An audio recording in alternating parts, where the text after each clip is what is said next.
आ रहे हैं। तो ये देखें, जिसने ये पहले रिपेयरिंग की है इसकी, उसने देखा ही नहीं इसमें कि क्या मसला है। इसलिए ये चीजें जो होती हैं, ये छोटी छोटी चीजें होती हैं जो कि बड़े मसाइल का सबब बनती हैं बाद में। इसलिए किसी को भी जो काम करता है उसको देखना, ये सारी चीजें देखनी चाहिए।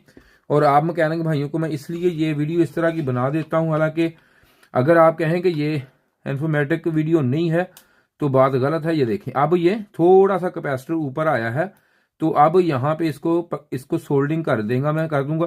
तो फिर इसको भी इसी तरह करेंगे सोल्डिंग। तो ये अब इस फॉल्ट में ये क्लियर हो जाएगी पीसीबी हमारी। ये देखें,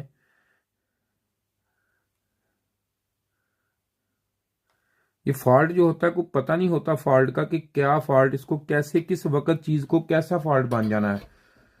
तो ये देखें, ये मैंने अब इसको सोल्डिंग कर दिया है, ये नजर आपको आ गई होगी, ये अच्छे तरीके से सोल्डिंग हो गई है। और ये देखें, अब ये हिल नहीं रहा, हिल इसलिए नहीं रहा क्योंकि अब ये पूरी इसकी जो है बेस है ये नीचे बैठ गई। अब यहाँ पे मैं इसके थोड़ी सी सिलिकॉन गन लगा दूंगा, हल्की सी यहाँ पे सोल्ड इसको कर देंगे। तो जब ये यहाँ पे लग जाएगी तो इससे बिल्कुल ये हिलना इसका खत्म हो जाएगा।